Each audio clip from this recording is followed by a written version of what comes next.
خوش آمدید دوستو، آپ سب کا سواگت ہے۔ میں ہوں ڈاکٹر اشتیاق احمد۔ پچھلے دنوں میں نے ایک سو کالڈ آنر کلنگ کی جو روایت ہے سندھ کے اندر، کاروکاری اس پہ پروگرام بنایا، اور اس کے بعد لوگوں نے کہا کہ آپ اس کی بیک گراؤنڈ میں جا کے ایکسپلین کیجئے کہ basically what is the issue, یہ آنر کلنگ کی بنیاد کیا ہے۔ تو اس کے اندر پھر مجھے اس کی جو آرجنز ہیں ان کی تلاش کرنی پڑی۔ دیکھیں، دنیا جو بنی، جس کو مذہب نے بھی ایکسپلین کیا، تو جتنے نبی، پیغمبر، اوتار جتنے بھی ہیں وہ تو میل ہی ہیں۔ تو جو پرانی ٹریڈیشنز ہیں دنیا کو ایکسپلین کرنے کی، رائٹ اینڈ رانگ کی، اس میں patriarchy is built into the system. اور لہٰذا آپ ہر مذہب میں دیکھیں گے کہ مرد جو ہیں وہ پرومیننٹ پوزیشن، عورتیں بیک گراؤنڈ میں۔ لیکن مسلمانوں کے اندر یہ پریکٹس جو ہے وہ اس کی خاص طریقے سے سیگریگیشن جو ہے کہ مرد اور عورت ایک دوسرے سے بالکل ہی نہ ملے، یہ قانون بنایا گیا شریعہ کے کہنے مطلب کی روح میں کہا جاتا ہے۔ اگر ہم 7th سینچری پروفٹ محمد کے دور کی زندگی بھی دیکھیں تو جو حملہ ہوتا تھا تو جو ہار جاتا تھا قبیلہ، اس کی پراپرٹی اور اس کی عورتوں کو بھی مال غنیمت میں بانٹ دیا جاتا تھا۔ ہاں جی، تو حملے کے اوپر عورتوں کا کیپچر کرنا، یہ شاید ایک ڈر بڑا پرانا ہے۔ تو ہو سکتا ہے کہ یہ سیگریگیشن کہ عورتوں کو مردوں سے چھپا کے رکھا جائے، یہ ایک پرانی پریکٹس ہے۔ It's very possible. کہا جاتا ہے کہ عربوں نے یہ ایکچولی تو پریکٹس لی وہاں سے بیزنٹین رومن امپائر سے، جہاں اور سیسنڈ پرشین، ان دونوں میں جو ایرسٹوکریسی تھی، نوبلٹی تھی، وہ اپنی عورتوں کو حرم کے اندر رکھتے تھے اور حرم کے اندر نہیں تھے چاہتے کہ عام لوگ جو ہیں ان کی نظر پڑے۔ اور مسلمانوں کے اندر یہ بھی ایک روایت بن گئی کہ عورتوں کو پردے میں رکھا جائے۔ لیکن جس طرح ہم دیکھتے ہیں آج کی اسلامک دنیا کو، کم از کم پاکستان دیکھ لیں، آپ کئی اور ملک بھی دیکھ لیں، عربوں کو اگر آپ چھوڑ بھی دیں تو جہاں پہ اسلام کو پریکٹس کیا جاتا ہے ان اے فل سینس، تو جہاں اپر کلاسز ہیں ان کے اندر تو میں نے کوئی پردہ دیکھا نہیں۔ اور جو غریب لوگ ہوتے ہیں وہ پردے والی جو ہے نا چیز میں انوالو ہی نہیں ہو سکتے۔ یہ مڈل کلاس اور لوور مڈل کلاس خاص طور پہ کی فرسٹریشن کی نشانی ہے۔ یہ جو ایکسٹرا موریلٹی، ایکسٹرا اس قسم کی باتیں ہوتی ہیں، یہ ساری ہماری کلاس کے اندر یہ جھگڑا ہے۔ Once you are in the top layer, nobody gives a damn, and down there nobody has an opportunity to practice these things. تو یہ پریکٹسز جو ہیں یہ ٹرائبل سوسائٹی کے اندر اور فیوڈل سوسائٹی کے اندر ان کی ایک خاص اور بھی پوزیشن کے، these are our chattel, our property, ہمارے قبیلے کی لڑکی، ہمارے خاندان کی لڑکی۔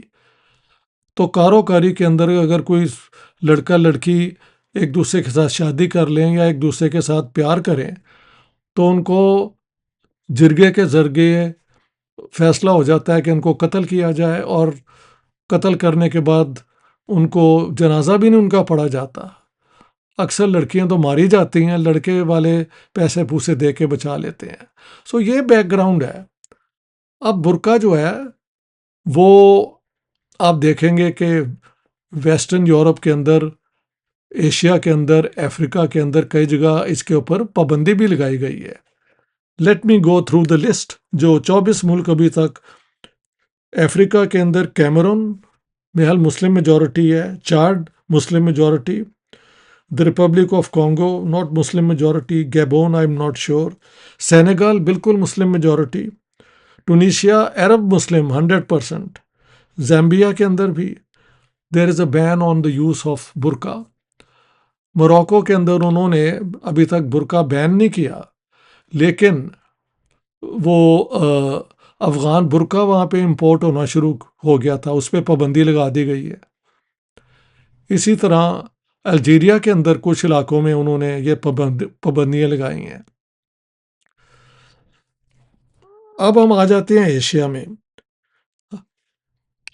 پاکستان اور ایران جو دونوں اسلامک ریپبلک ہیں، ان کا سب سے قریبی دوست جو ہے وہ تو چائنا ہے.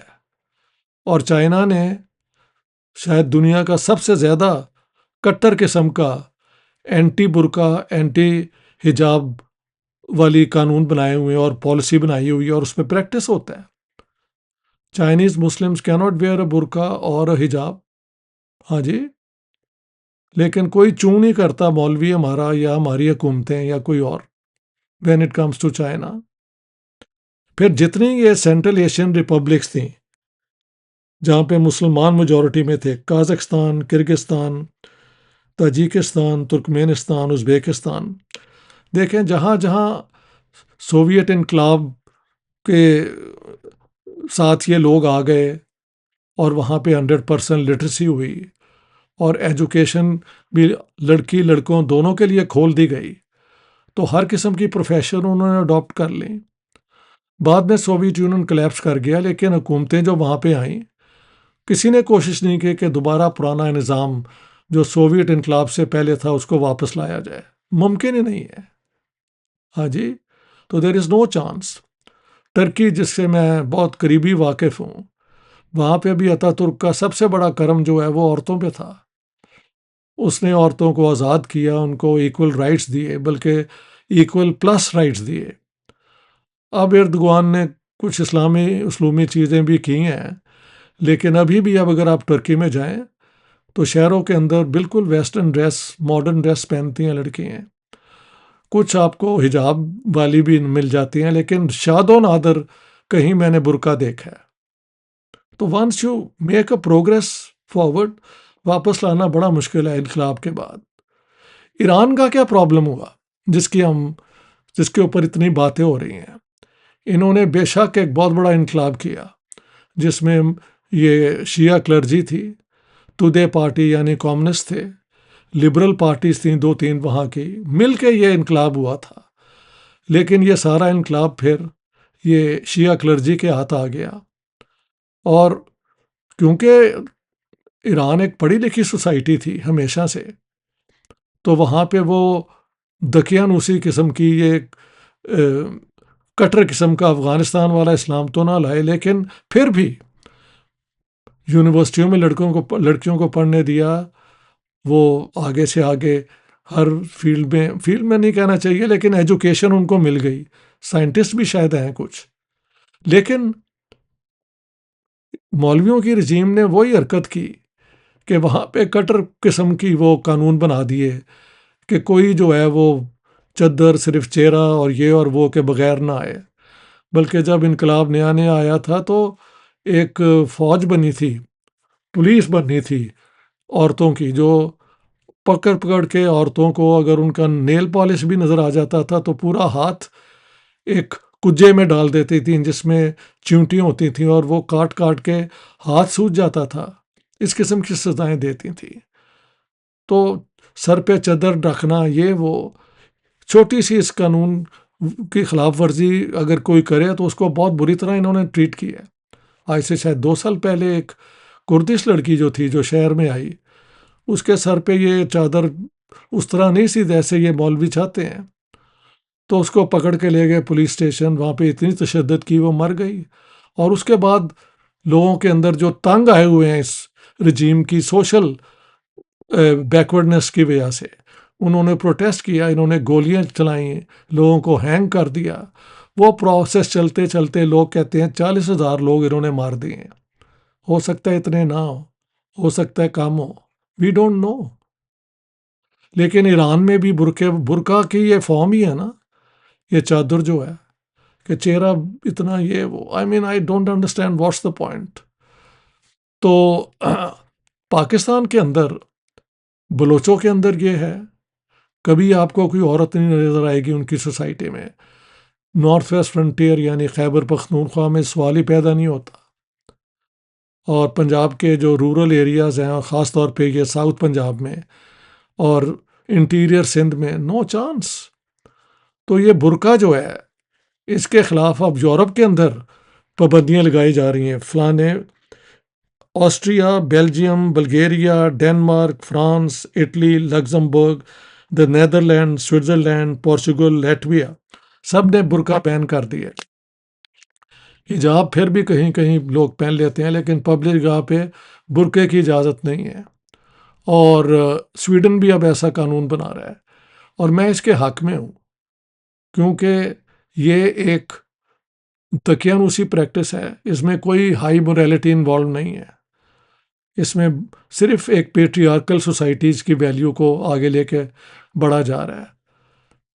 تو پاکستان میں پتہ نہیں اس کے خلاف کب آواز اٹھائی جائے گی.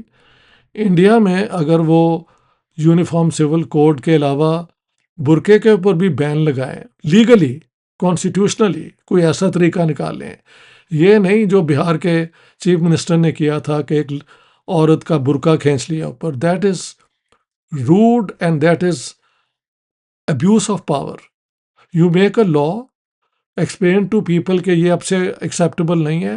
اس کے بعد اب اگر کوئی خلاف ورزی ہو، then I think the law should be applied, سزا جو بھی ہے، فائن یا وٹ ایور.